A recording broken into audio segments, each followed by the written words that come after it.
Hello guys.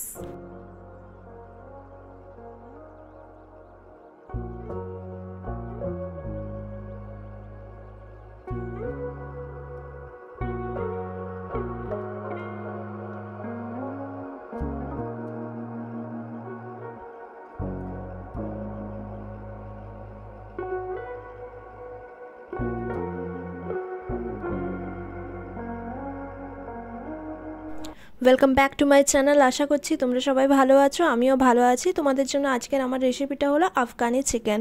আশা করছি তোমাদের এই ভিডিওটা ভালো লেগে থাকবে। তো চলো স্টার্ট করা যাক। এর জন্য আমি চিকেন নিয়েছি, আমি লেগ পিসটা নিয়েছি। তোমরা চাইলে চিকেনের যে কোনো পিস নিতে পারো, আর চিকেনের পিসগুলো কিন্তু একটু বড় রাখতে হবে। এরপর আমাদের এখানে চাই ধনেপাতা আর পুদিনা পাতা, সঙ্গে চাই টক দই, আর চাই কস্তুরি মেথি। এই তিনটে যে পাতা বললাম এটা খুবই দরকারি, এই তিনটে পাতা ছাড়া কিন্তু আফগানি চিকেন হবে না। এবার আমরা একটা লঙ্কা নিচ্ছি, আমি একটাই লঙ্কা নিয়েছি, তোমরা নিজেদের ঝাল যেমনি খাবো সেই হিসাবে লঙ্কাটা বেশি কম করতে পারো। এবারে ধনেপাতা, পুদিনা পাতা, কস্তুরি মেথি, টক দই আর লঙ্কা তিনটার একটা আমরা পেস্ট তৈরি করে নেব। দেখে নাও পেস্টটা স্মুথ একটা পেস্ট তৈরি হবে। আর এবারে এই পেস্টটাকে আমরা চিকেনে মাখিয়ে নেব। চিকেনে মাখাবার পর আমাদেরকে এর দ্বিতীয় পেস্ট রেডি করতে হবে। আরেকটা জিনিস, এখানে আমার কস্তুরি মেথি মনে হয়েছিল যে আরেকটু দিলে ভালো হতো। যেহেতু আমি পেস্ট করে নিয়েছিলাম সেহেতু আমি জাস্ট হাতে ক্রাশ করে এর মধ্যে দিয়ে দিলাম। তোমরা চাইলে পেস্ট করে দিতে পারো বা কস্তুরি মেথি উপর থেকেও দিতে পারো, কোনো টেস্টের কিন্তু কিছু এফেক্ট পড়বে না, ঠিক আছে। তো এটাকে জাস্ট আমি ম্যারিনেট করছি, ম্যারিনেট করে এটাকে সেটেল করতে কিছুক্ষণ রেখে দেবো। আর এর দ্বিতীয় আমাদের যে টেস্ট বানাতে হবে সেটা বানাবো।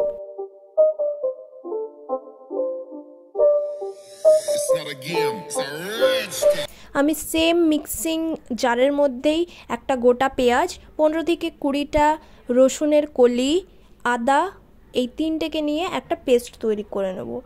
পেস্টটা তৈরি হয়ে গেলে আমাদেরকে এটাকে মাংসর সাথে ম্যারিনেট করে রেখে দিতে হবে।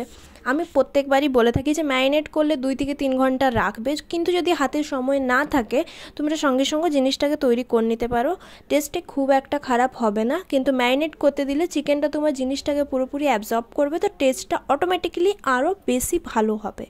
তো এইখানে দেখো আমি পেস্টটাকে এর মধ্যে চিকেনের মধ্যে দিয়ে এবার এটার মধ্যে আমি ভালো করে এটাকে মাখিয়ে নিচ্ছি।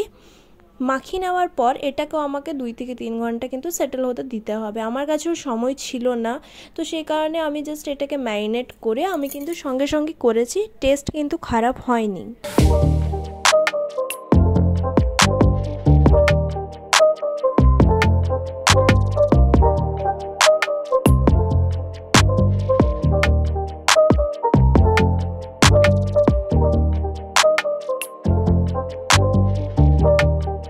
এবার আমরা এতে দিব স্বাদ মতো নুন আর দিব গোলমরিচের গুঁড়ো।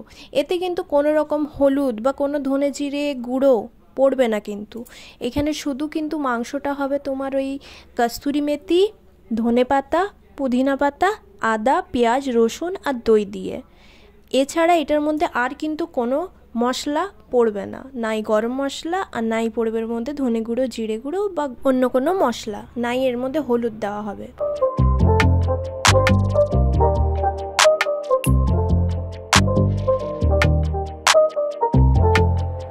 এখানে আমাদের ম্যারিনেশন কমপ্লিট হয়ে গেছে। এবার আমরা একটা কড়াই নিব, সেটার মধ্যে যাতে আমরা ফ্রাই করতে পারি সেই রকম হিসাবে তেল দিব। শ্যালো ফ্রাই হবে, ডিপ ফ্রাই হবে না, সেই হিসাবে আমরা কিন্তু এর মধ্যে তেল দিব। তেলটা যখন গরম হয়ে যাবে তখন কিন্তু আমরা এর মধ্যে এক এক পিস করে চিকেনগুলোকে দিব।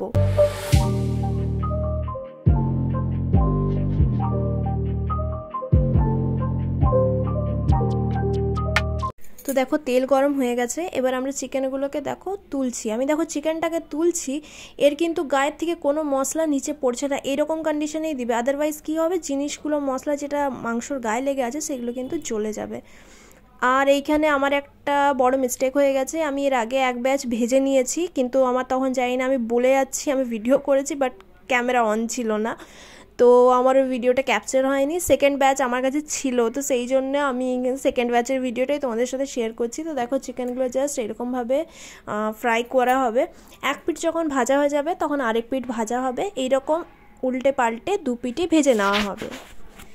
তো গাইজ, যদি ভিডিওটা তোমাদের একটুও হেল্পফুল লেগে থাকে, এই ভিডিওটা তোমাদের যদি একটুও ভালো লেগে থাকে, এই ভিডিও থেকে তোমাদের যদি একটুও হেল্প হয়ে থাকে, রিকোয়েস্ট করছি আমি আমার চ্যানেলটাকে সাবস্ক্রাইব করবে।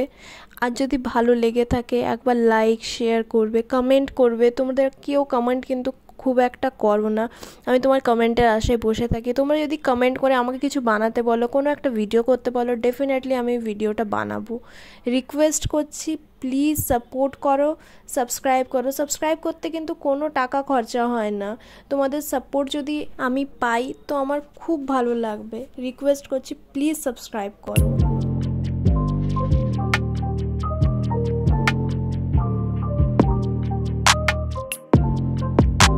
তো চিকেনটা দেখো উল্টে পাল্টে আমি দু পিঠেই ভেজে নিয়েছি। ভেজে নেওয়ার পর দেখো তেল অনেকটা এইখানে বেঁচে গেছে। এই তেলটার মধ্যে যে কালো পোড়া অংশগুলো আছে এগুলো আমরা কিন্তু খুন্তিতে করে বার করে ফেলে দেবো, ঠিক আছে? বার করে ফেলে এর যে তেলটা আছে একটা বাটিতে নিয়ে নাও, কড়াইটাকে ক্লিন করে নাও। তারপরে যে পোড়া তেলটা আছে তোমরা বাটিতে রেখেছো, সেই তেলটাকে আস্তে আস্তে তোমরা কড়াইয়ে দাও।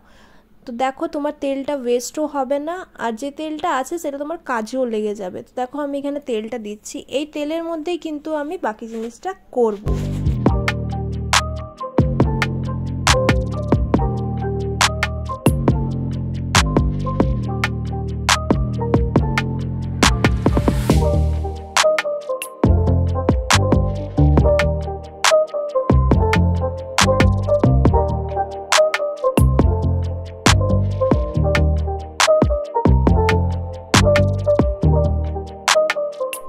এবার দেখো যে গ্রেভিটা বেঁচে ছিল আফগানি চিকেনের, চিকেনটা তো ভাজা হয়েছিল, গ্রেভি যেটা ছিল সেটা দেখো এখানে আমি দিলাম, দিয়ে এটা কষবো। এর থেকে যখন তেল বেরিয়ে আসবে তখন আমরা এর মধ্যে কিন্তু একটু জল দেব। আমি কিন্তু ওই বাটিতেই জল দিয়েছিলাম, যে বাটিতে এটা ছিল তার গায়ে যে মশলাগুলো লেগেছিলো সেটাকে ভালো করে আমি ধুয়ে এর মধ্যে দিয়ে দিলাম।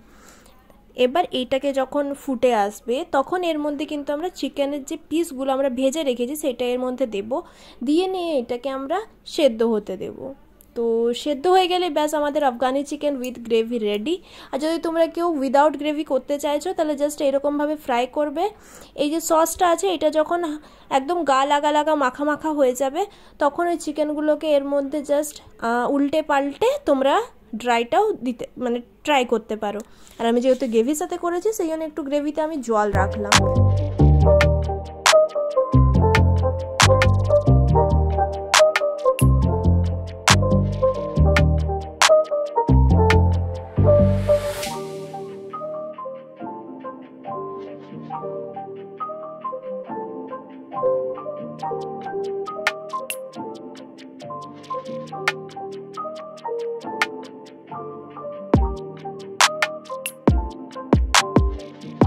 তো দেখো এখানে আমার কিন্তু চিকেন রেডি হয়ে গেছে।